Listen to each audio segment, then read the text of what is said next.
No, a lot of people know this huge GNR guy, White Snake. He was a consultant on that video with Tawny Katane on the front of that car. Mm-hmm. Andy's actually 68 years old. Good evening, Andy. I was the co-star of that video, Chris. Consultant. My bad. It said on my sheet consultant. Wow.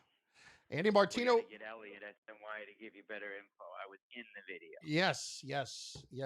Your PR people really have to be better. Andy, of course, of SNY, MLB Insider, and you can catch Andy every night, 6 o'clock on SNY, of course, with BNNY Baseball Night in New York with he and Doug Williams, and on the Shea Anything podcast as well in his great columns on SNY.TV.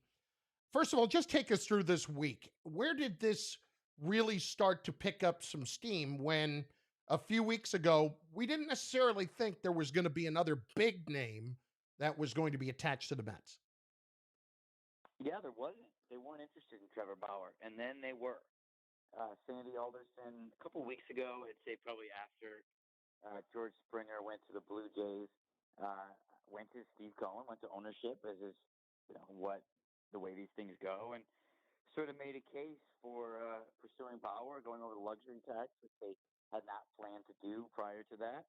And just thought, hey, it's a really good pitcher that could put us over the top, and they decided to go for it. So it intensified. There was a lot of talk about this getting close last night between the Mets and Bauer, and it did get really serious. Deep into negotiations, really, Mets thought that they had a strong chance of landing him. Offered $105 million, and he took 103 from the Dodgers. So it was an intensive pursuit, and they didn't get him, as we know. And I think you and I will both agree that they dodged a bullet. I absolutely think they dodged a bullet. And Andy, let's just talk about this logistically for a second.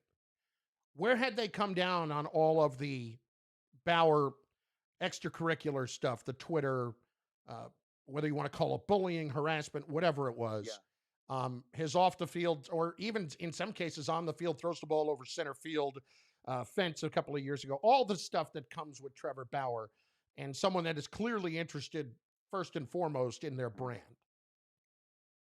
I'll say this: the Mets did what you'd call diligence on his issues, and it was genuine diligence. Sandy Alderson, after what he just went through with Jared Porter and to an extent Mickey Callaway, was going to ask a lot of people a lot of questions about this and vet it. But ultimately, Chris, they did end up on making him a $105 million offer. So they wanted the player. But it was with, I'm sure, some reluctance. It's almost like, please take our offer, but when you don't, okay, phew, that's cool too. Yeah. Because he's just a difficult person. I mean, if you look at the tweets that he's done over the years, it's not just the harassment stuff, which was never sexual in nature like the other two people we mentioned, but was still felt mean-spirited in some cases. There was other stuff. There was birtherism in there. There was a lot. And he hasn't shown any reflection on that. In fact, when me, Ken Rosenthal, and Ken Davidoff wrote about this issue a couple of weeks ago, Bauer and his agent sort of held their ground. Their position is clearly that he didn't do anything wrong, and he's entitled to that position. But it's a lot, and it's exhausting, and it offended a lot of people. And I think that one of the things that the Mets would have had to deal with if they signed him was that your press conference on day one for all that money that you spent wasn't just purely good. It wasn't like, hey, yay, it's day one, we got this star pitcher. It was like, Sandy, how did you vet the tweets? Trevor, are you a harasser? It's like, that's what you're buying? Is that kind of publicity? So, that's all there with him, as you're well aware, and as you've been great about pointing out. How about this, though? On the field, where did you come down on Bauer and the unevenness of his career? The fact that over 209 starts, He had a really good year in 2018 and then 11 great starts this year. But other than that, was Yep. somebody that was an ERA of 4. Were they willing to go to this number because they were projecting more based on analytics and his whatever his health, these amazing systems that he has in place for himself? Is that what it was more Hmm. based in? I don't think it went quite that deep. I think it went like, here's this stud that might be able to help us win the World Series. I don't know that there was a whole, like research and development deep dive that informed the pursuit so much as like that guy just won the Cy Young. He might want to play here. I think Chris, doing the research about him as a pitcher. I think if you look at it, he was having a really, really good year in 2018 before he got hit with a comebacker. And so he seemed to have put something together. I mean, he's developed elite spin on his fastball and all his pitches really starting around then, which has led to innuendo about pine tar, which is, illegal, but wink, wink. So it's not like a big scandal, but they might um, ban that or regulate that going forward. Pitchers' use of substances on the ball. So I'm not saying Bauer did that, but his spin rate went through the roof out of nowhere, and that's helped him. Not pretty average velocity on his fastball, breaking stuff, off speed stuff. It's good. Cutter slider, uh, not nearly as good as Garrett Cole's secondary stuff. So you're getting a good pitcher, a really good pitcher. You're not getting an ace, in my opinion, despite the fact that he just won the Cy Young. So, that's what they were bidding for. That's what the Dodgers just got. And I think the Mets would have been better on the field with him this year. But I also think that now if they spread that money around on some pitching depth, bench pieces, maybe center field, maybe they're better off, even baseball wise. All right, I want to get to that in just one second. Andy Martino, SNY MLB insider and noted TikTok influencer with us. Andy, with Jacob DeGrom, part of that to me, he already was unhappy with his agents. He clearly wasn't thrilled that he signed the deal that he signed, but he signed it. Yeah. You bring in Trevor Bauer and you pay him $40 million for 1 year, and Hmm. Jacob's making 20 this coming year. I mean, double Hmm. what he's making. Hmm. He's got an out after 2022. Knowing Jacob as you do, would it have rubbed him the wrong way? And I know it was a different regime that gave him that contract. That's a great question.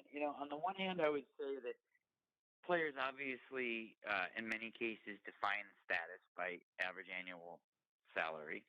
But on the other hand, and DeGrom is smart enough, I do think, to take it out on the agents that he already fired rather than Trevor Bauer. He probably understands that there's a different. I haven't talked to him about this, but I would guess that he understands different year, different context. He'd love to win a World Series.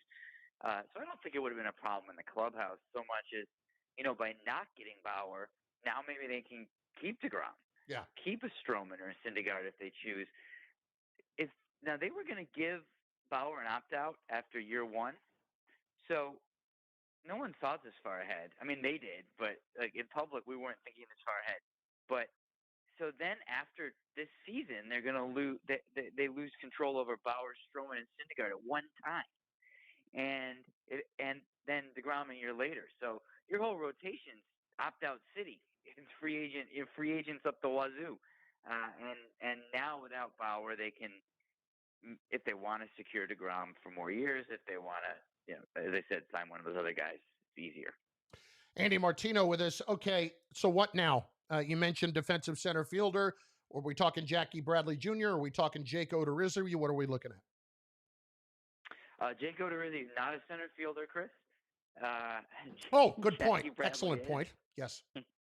uh, See me, aren't I just annoying? No, I not would in say. this. Not nearly as annoying as you think you are, at least in the moment. Well, I thank you. I appreciate that. I would say that Jackie Bradley. I would report that Jackie Bradley is a maybe at best.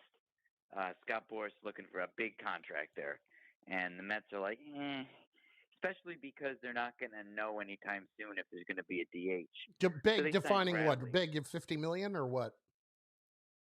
Oh, more, I would think. Oh, I wow. mean, Okay. and I think they would be well justified to look at. I believe Michael Bourne 8 years ago, around he was 30 or 31, so he's right around Bradley's age. Got 4 years and 48, I think. So years later, when Bradley's a better center fielder and hits for more power, they would certainly want significantly more than Michael Bourne got way back then. Wow. I mean, you're talking. I'm not saying they're going to get it because I think that the market for Bradley is pretty narrow right now, but with some justification, I think, because of the whole package that you get with offense and defense with Bradley, and particularly his power. I mean, you're talking 15, 20 million a year, 5, 6 years, something like that. Wow. So Holy they'd cow. have to come way down for the Mets to do that. Yeah. Yeah. I would. Maybe they look. I don't know where he gets that, so you can want anything. I don't know if Sure. he's going to get it, but I think that's probably how they're looking at it. How about Odorizzi? They are not interested in Odorizzi. Oh, wow. Uh, Okay. yeah, they've been interested in Jake Arrieta a bit. They scouted him and liked what they Really? saw, I Okay. was told. Yeah, so that could be something. Mm-hmm. Nothing close there, but they were engaged on Odorizzi in December, and as soon as uh, they acquired Carlos Carrasco, obviously in the Lindor trade, that was Odorizzi's spot to the Mets. Odorizzi's not the back end 1 year deal guy necessarily. Is he like the mid rotation guy for 3 years, 2 3 years, and they've got that with Carrasco. So that's that. And but they're looking for pitching. Like they could still sign a couple of starters. If they don't get Bradley, I bet you they sign at least two major league starting pitchers, 1 year deals. Rich Hill or uh, you know uh, uh, Arrieta, maybe Paxton. Although unfortunately for James Paxton, he's a great guy and a good pitcher. He threw a showcase a while ago, and not a whole lot of interest seemed to come out of that. So you worry about where he's at a little bit, I think. But the Mets are looking at guys like that, just particularly Odorizzi. But starting pitching. I know that Frazier's not here anymore. The Arrieta thing catches me off guard a little bit after he was the one that said, I'll put a dent in Todd Frazier's head or something like that. Well, He's he's had his colorful. moment. I think he got into it. He's colorful. I I think that's one of the things they would have to look at with him. They have to Hmm. think real hard about what's he bringing into the clubhouse, and maybe it doesn't ultimately happen. But from a scouting standpoint, I know that Arrieta looked pretty good at his showcase. Andy Martino with us from SNY. A couple of more for you. Let's shift to the Yankees for a minute. Um, what's your take on their offseason and how they've been? Have they gotten better, Andy? They've either gotten better or worse, Chris.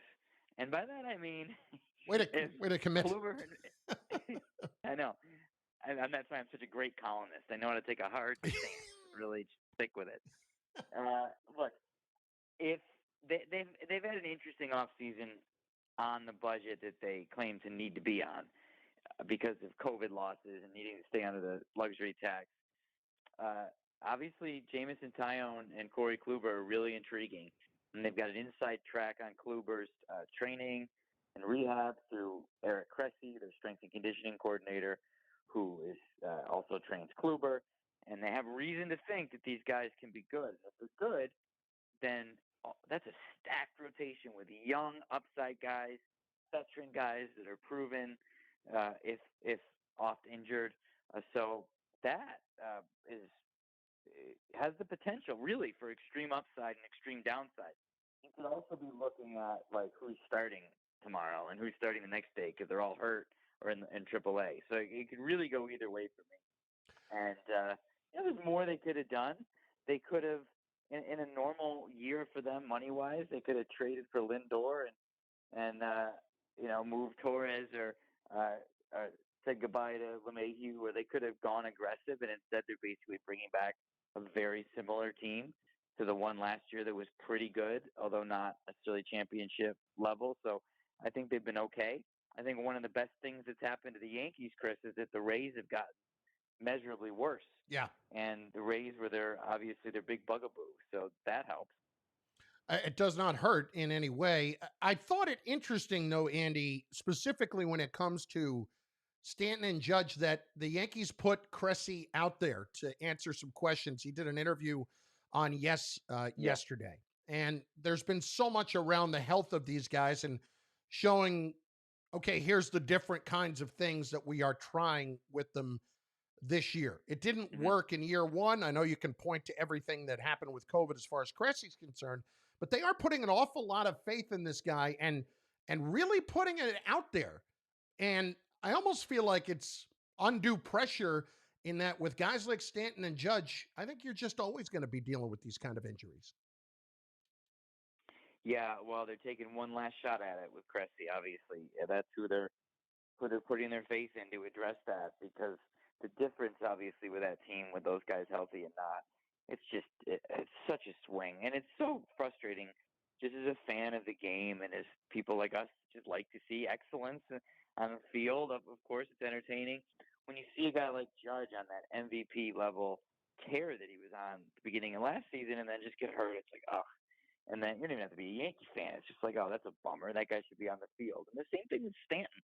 One of the weird things about Stanton is that as his injuries have gotten worse, he's actually gotten much better as a hitter. When he's on the field with the Yankees, his strike zone judgment is better. His playoff performance has been pretty good. He doesn't chase that outside slider. So you just have to stay on the field. And I don't know. You may be right that it is what it is with them and injuries, but the Yankees have to try everything they can to make that not be the case. Obviously. As far as baseball's concerned, the one thing I haven't heard after they haven't been able to get anything done with the universal DH and expanded playoffs and all that for this year is what more the Players Association would have wanted to get a deal done for the short term because they didn't feel Mm. like the universal DH was a fair trade in exchange for the expanded playoffs. What more would they have wanted, Andy? What didn't they get that just Hmm. made this a no go and we're not even going to talk about it? Yeah, that's interesting because yeah, they just see expanded playoffs as the white whale for the owners, and to give it to them over something like a DH just was like just a total overpay for them. So that's a non-starter. But what do they actually want? I think they just want to try to play 162 games under the current terms and go to war over the CBA when it's over this year. I think that they're reluctant to give ground in a negotiation on shortening a season. They're reluctant to give MLB anything really because they are really ready for a perhaps generational battle over the state of labor relations in the game. So I don't know if it's any one thing. I think it might be more of the principle of saying no at a time when they feel that the union spent years being weak and they're trying to flex their muscles again and show Manfred that they're serious and take that tack. Now, could they agree to something with expanded playoffs at the DH soon before opening day? Sure, we saw that happen this past year, but there wasn't like remember they didn't counter Right. MLB's proposal last weekend. Right. So it means it wasn't the proposal wasn't a tweak or two away from being workable for them. It was complete non-starter, nothing close. Okay. A year from now, are we talking? We're talking about a stoppage in your mind. No question. I'm not saying no question. Honestly, there'll definitely be a stoppage, but we're talking about it, and Yeah. I'm really worried that there will be one, and I'm It really feels like worried there's going to be a that lengthy one. yeah, and imagine that coming off of two COVID tainted years. Then, so this spring training, we're like, okay, are we going to be able to go? Are they going to play games? Is there going to be a delay? And then next year, when hopefully we're all vaccinated and out in the world again, it's like, are they going to play? It really worries me about the future of the popularity of the sport that we love. And I hope it's not that bleak, but I don't see any evidence that the sides can look out for the greater good and uh, just go, hey, look, guys, like it's a really bad moment to do this. Don't do this. It really just seems like it's not a good situation to me. Last one. When does the book come out? The cheated book that you wrote on the Astros. Thank you for mentioning that. Yeah. June 8th is the release date. You're going to get a copy pretty soon. Ooh, Don't tell anybody. woo! But there's some early copies coming out to some influencers. Do I say, And, dare I say, galleys? A galley. You are Yes. getting a galley. Ooh. But I'm excited about this. I can't wait to have a longer conversation about it when it's out. If I'm Of course. so inclined to invite me to do that. But I'm inclined. I don't mean to be presumptuous. Yeah. But look, it's a story that I put a lot of care and love and effort into telling.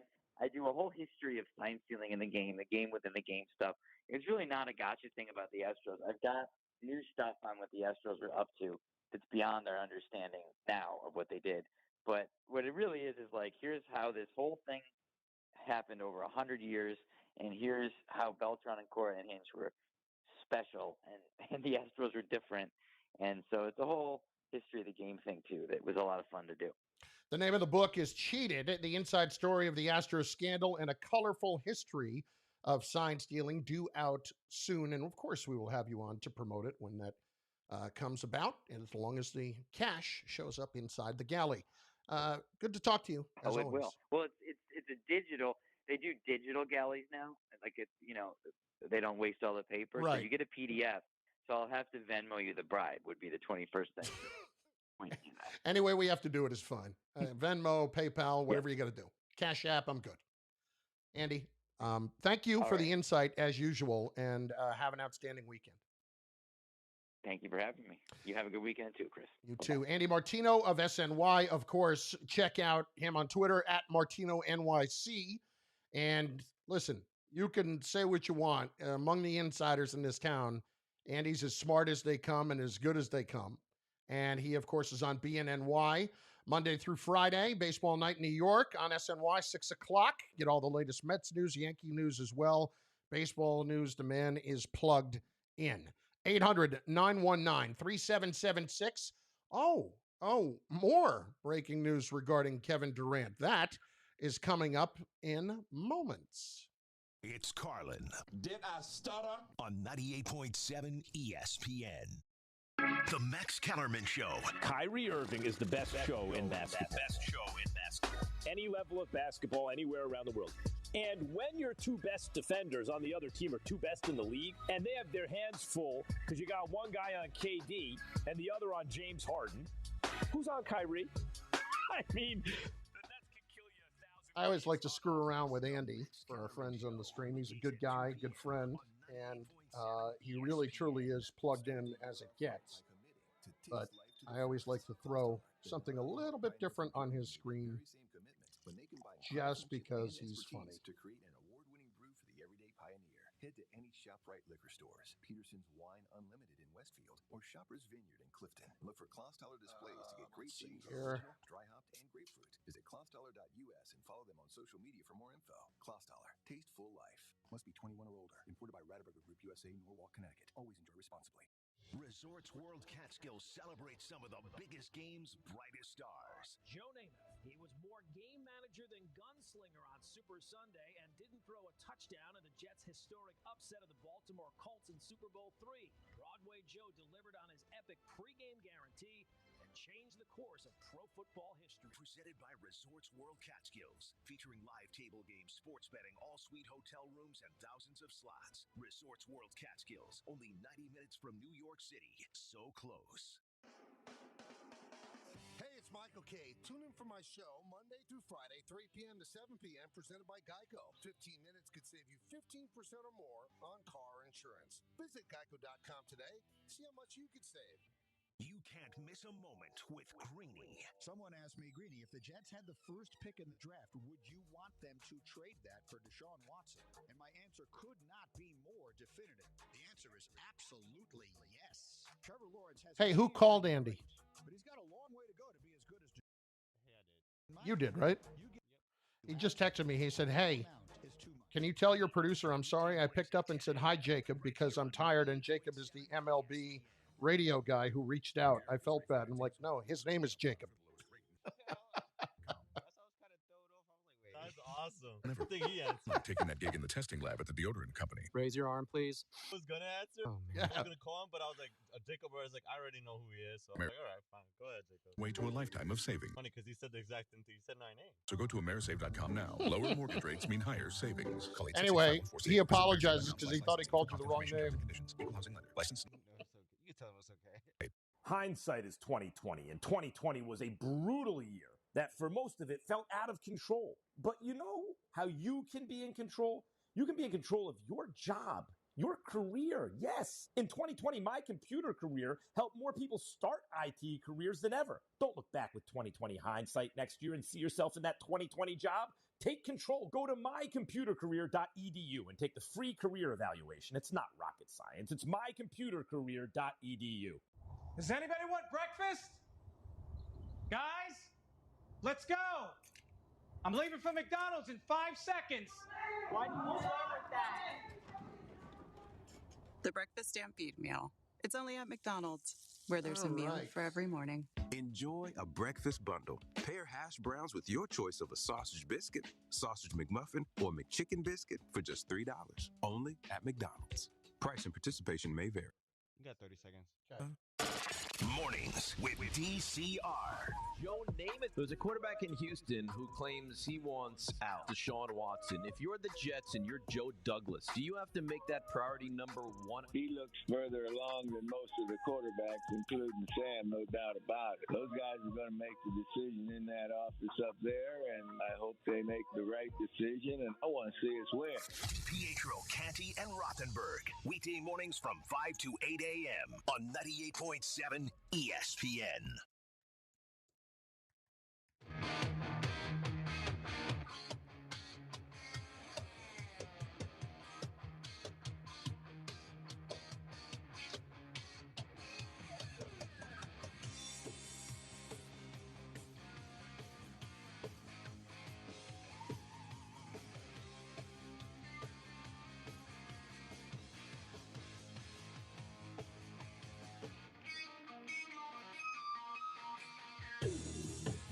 It's Eddie every day. Carla, 98.7 ESPN.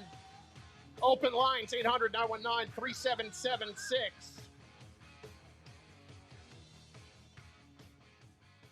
Or breaking news on Kevin Durant. Breaking news. He's not playing, or he is playing tonight. He didn't start. They pulled him from the lineup because of COVID protocol. And apparently he got cleared and he came off the bench. So Durant is playing. Now, I haven't seen here. I don't believe Jeff Green is playing. He was the other one who was pulled from the lineup. So Durant, for the first time in his career, apparently came off the bench, which is, pretty remarkable in and of itself. But that's the reason why. And we don't believe he had a false positive or anything like that. I'm trying to do a little bit of digging to find out exactly what happened. I haven't seen on Twitter if they have actually said what happened. So, I can always, and by digging into my intricate network of sources, it's just that. Let's see what they're saying over on the Twitter. Let's see. Woj said just a little while ago, will not be available to start tonight's game due to health and safety protocols. Further updates will be available. So he couldn't start, but he is out there.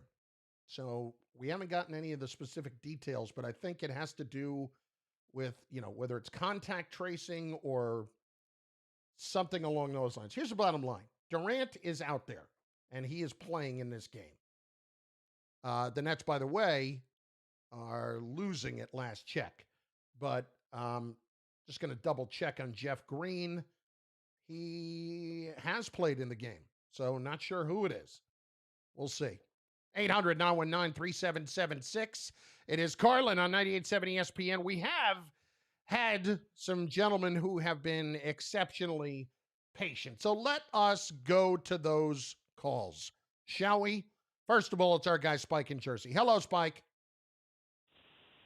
Good evening, my friend. They're both playing. I was listening to the interview with Andy, which was excellent.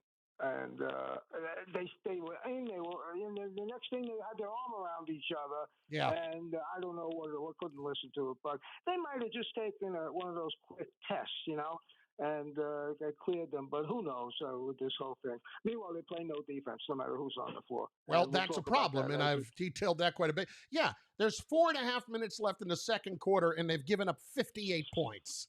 Yeah, I mean, yeah, come on. I wanted to call you. I wanted to call you tonight, especially after I heard or looked at the schedule with the hockey and the basketball. That's always a bit of a miss when you're not around, but I understand the schedule. So I said I wanted to go bet the over in the end, but you can't win them all, and who knows if that'll happen.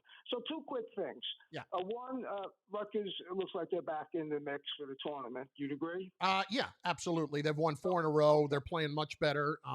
Listen, they need to continue to play well, but they absolutely look like they have gotten out of a rut that they were in. And I like the fact that they didn't even play their best last night and still found a way to win. Absolutely, that's a great sign. And just for a little levity and a good laugh, you get this. Some of the people listening won't. So Brian gets on the phone, and I said to him, well, "You must feel good about Bauer." And my joke was, if the headline came out and it said New York gets Bauer, I was going back 75 years, and maybe it was Hank Bauer. I mean. You'll get it, but because you know who it is. But the truth is, you can't pay that guy that kind of money. It's ridiculous.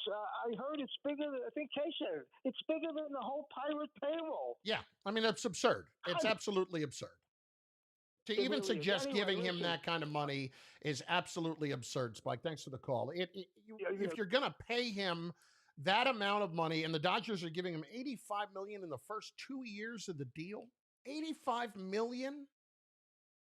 Just imagine if Bauer goes out there this year and has an awful season. Imagine if he pitches to an ERA of 4.75. Like, that's not what you're signing up for when you shell out that kind of money. It's just not. Sal's in Valley Stream next, 98.7 ESPN. Oh, no. Sal. Hello? Oh, Hi, hey, Sal. Hi again. Hello again. Hi. I want to, get in a little bit about the Mets, what they need to do next year. What do you think that is, Sal? I don't know. I was listening into Craig Carton and Evan Roberts. Yeah, I don't really care if you were listening to them. What do you want to talk about? What do you want to say? I want to chat about, Ed Coleman was on with them. He was talking about the Mets with them. Sal, it's another station. I don't care what they're saying. I know, Chris, but, and that's all. The Mets need a lot of defense to improve this year. They need a lot of hitters to come in, and, that's all. But brilliant point, Sal. Thanks for checking in. Appreciate it as always. Come on, dude. You're better than that. I love Eddie. Eddie's my guy. And listen, those guys, they're doing their thing. Love Evan. Craig, always gotten along with them. All good. But I don't really care what they were saying on their show. My thing here is this. If you're the Mets and you're in this position right now, what do you have to do? You have to go and make the rest of this team better by adding the depth. Now, Jackie Bradley Jr., 5 years, $75 million, pass, hard pass. If he's looking for $15 million a year and 5 years of it, Godspeed. Go get it somewhere else. Then it's not worth it. Okay, that's a ridiculous number. And if you're talking about the other guys, I myself would be looking a lot more at Odorizzi than Jake Arrieta. Jake Arrieta was a disaster in Philadelphia. A disaster. And says things like he said about putting a dent in Todd Frazier's head. Remember that? These are, two areas that present a problem for me with Arrieta. Not good in the clubhouse. And by the way, not very good in Philadelphia. I just want to look up his numbers while we're talking about it. But, that surprised me a little bit to hear Andy bring up Jake Arrieta. I didn't mean to get chippy with Sal. I mean, listen, I love those guys. But, competition now, so As much as I love them, I want to kick their ass. And it's what it is. Not that I'm up against them. Michael's taking care of that. Let's see. Yeah. Arrieta is 3 years in Philadelphia, 4.36, and his record was 22-23. His whip was 1.4. Pass. 800-919-3776. Open lines. We get to you in short order. We also get to the Super Bowl. A few different aspects of it. Number one, who's going to win? One final lock of incompetence that we will get to. And we also will tell you why somebody is actually going to win the game, why the Bucs are actually going to win the game, and why I believe in them more than the Chiefs right now. As much as it kills me to root for Brady. I got my Super Bowl boxes today, and they are absolutely freaking brutal.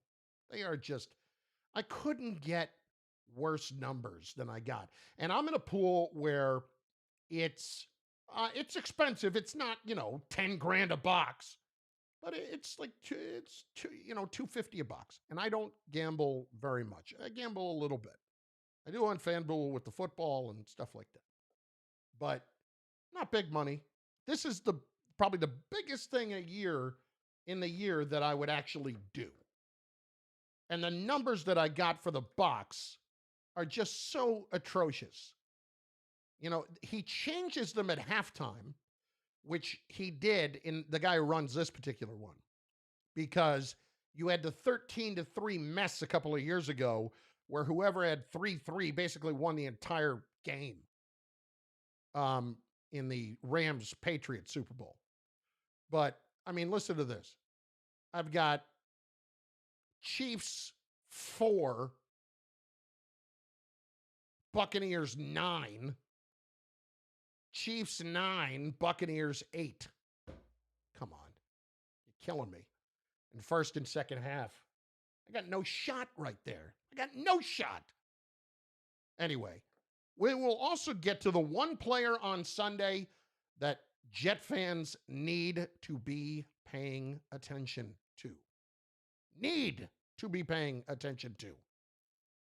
Carlin, 98.7 ESPN. Right now, it is 8:39. It's Carlin. Fat, drunk, and stupid is no way to go through life, son. On 98.7 ESPN. The Michael K. Show is on. Trevor Bauer has made a decision that he was going to sign with the Los Angeles Dodgers. I will tell Met fans this. There's two things to feel great about. You got yourself an owner in Steve Cohen that doesn't give a damn about the luxury tax threshold. Number two, with Trevor Bauer's social media antagonistic tendencies and the uncertainty whether this guy is a long-term great pitcher, I think you might have dodged the bullet. Don't miss the Michael K. Show. Weekdays at 3 on 98.7 ESPN.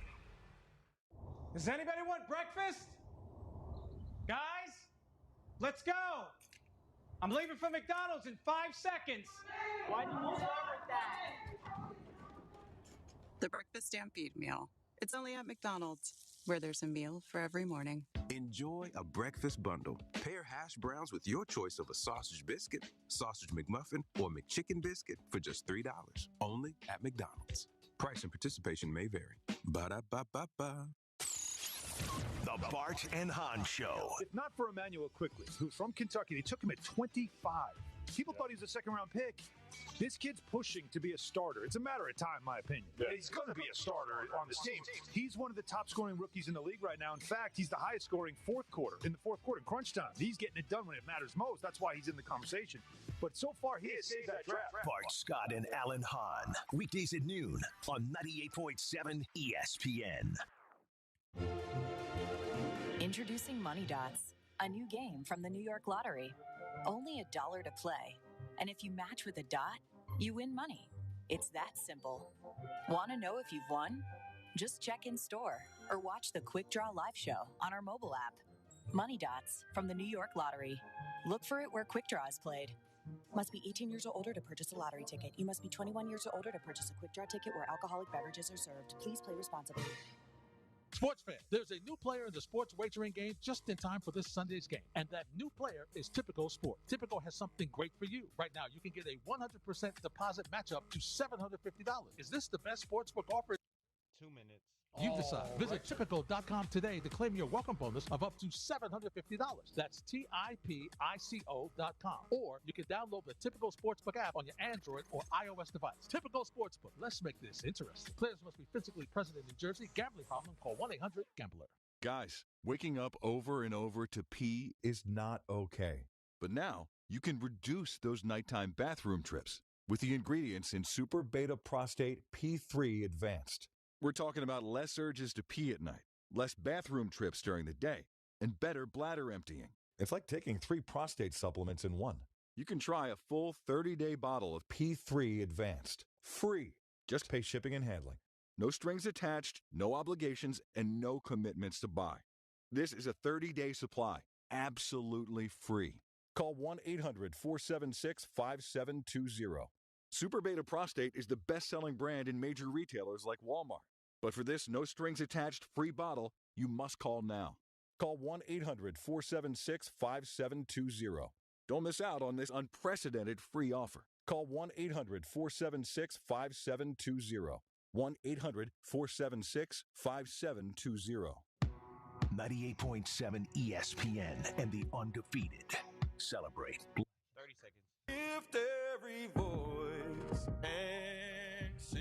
On February 4th, 2007, Tony Dungy and Lovie Smith became the first African-American head coaches to coach in the Super Bowl, with Dungy's Colts taking on Lovie's Bears, in a game which also featured a legendary halftime performance by Prince. Peyton Manning led the Colts to a 29-17 victory, winning the Colts' first title in 36 years.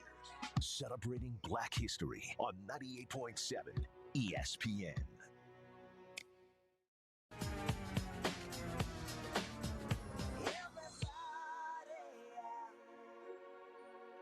Rock your body, everybody, rock your body right. Streets back, all right. Our good friend Jimmy Traina from Sports Illustrated was having this debate on his podcast this week with Aaron Andrews and Kyle Brandt. Better catalog NSYNC or Backstreet Boys? I'll tell you what, overall catalog, probably Backstreet Boys, but NSYNC, I mean, that was some of the top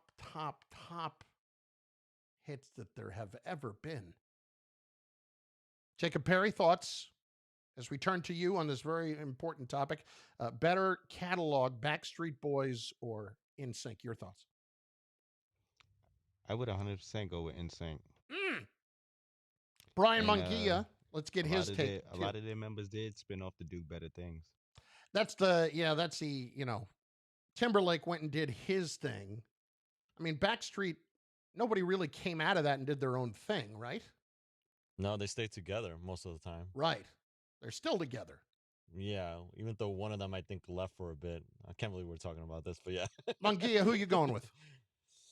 I'm going to go with NSYNC. I probably would go with NSYNC as well. It's very, very close. Why am I doing this? I don't know. I think it's because you played Rock Your Body. This is all Jacob's fault. I asked him. Backstreet's back, all right? Yeah, he really wanted to play this. This is all his fault. And he's like, yes, I am playing this. I was like, all right, fine. Oh, God. Lewis in South Orange is next, 98.7 ESPN. Lewis.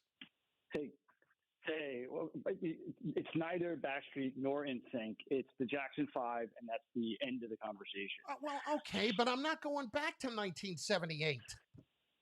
I mean, listen, I'm trying to keep it relatively contemporary. And yes, the Jackson 5's amazing. Absolutely amazing. Well, okay. We'll leave it there. First of all, I want to say I'm a huge fan. I've been a fan of yours for as long as you've been calling Rutgers games, and it's just a real pleasure to hear just the excitement that you bring to both football and basketball. It's awesome. I'm a fan. Thank you. I appreciate it. I unfortunately I gave up basketball a few years ago, And Jerry Recco's know, doing it now. I know. Does a great job. I do listen to Jerry, but I remember you. You know, I'm old. Yeah, well, And thanks. I also actually represent your brother. My PR firm represents Dan, so I'm a Oh, big really? fan of the Carlins across the board. My brother Dan, who has World Yeah, yeah. Clinic and is doctor and making us all look bad. And he's a kind and brilliant man. I appreciate that. Very similar to you. Yeah. I wanted to talk about the Mets, but I Not as decided I smart. wanted to change, if you don't mind, to talk about the Jets. No, that's fine. I think we can admit, though, my because- brother, not as smart. Not as smart as you, not even close. No, exactly. and nor as good looking. Exactly. Yeah. The only thin one in the family. The idea of trading 3 first-round draft picks for Deshaun Watson conceptually sounds good, but if you traded Deshaun Watson for Nick Mangold, DeBrickashaw Ferguson, and Darrelle Revis, is that the trade you want to make? I get what you're saying. I do. But if the Jets had had a quarterback of that level at the time, you could argue that they would have been better off for the long term. You could absolutely argue that that's the case. I get it. I just, it's 3 first. If it's 2, I'm all in. 3, it's so much. It's so much because they're not going to not be in the top 10 next year in 2022. Mm-hmm. So you're giving up another basically lottery pick, and that's a lot to give Well, up. here's the thing. I mean, if you can somehow navigate this to the point where you're giving up the 2 this year, the number, in other words, both picks, the number 2 overall and later on, I have to be able to sell the Texans on not giving up the higher of the 2 next year. I have to find, I was thinking about this today. Like, the Jets are going to be a top 10 pick next year. So I can't sit there and tell you, if I'm the Texans, that I absolutely have to have the first one next year. I get it, but I think if I'm the Jets, if I'm giving up those other 2, I should be able to sell you on the lesser of the 2 picks for next season. And no Quinnen Williams, right? You can't give him up too. Then it's like, what's the point? Then you're giving up your best player on the team. It's just too much. For me, as a Jets fan, it's too much. Yeah, I understand. But the other thing that you have to keep in mind is you are making the assumption that you're going to hit on all 3. Like, what if I said, to your point, all right, I'll give you Darren Lee, I'll give you Calvin Pryor, and I'll give you D. Milner. I mean, those were 3 first-round picks too. I think probably the truth is obviously somewhere in between. Right. And that's Joe Douglas's job to figure out, like, what is the calculus here? Yeah. I'm not smart enough. I'm just a fan. I'm just worried. And that worried isn't, I'm not worried. I'm concerned. I have other things that I worry about. I'm concerned as a fan. I appreciate that, Lewis, and I understand it. Thanks for the call. It's one of those things that when you look at it from that standpoint, there's no doubt that it's a lot, but there's a reason it's a lot. It is a quarterback just entering his prime, already locked up at what you would absolutely consider to be reasonable numbers. And you're doing it for the betterment of the long term, not just the short term, the long term with this organization.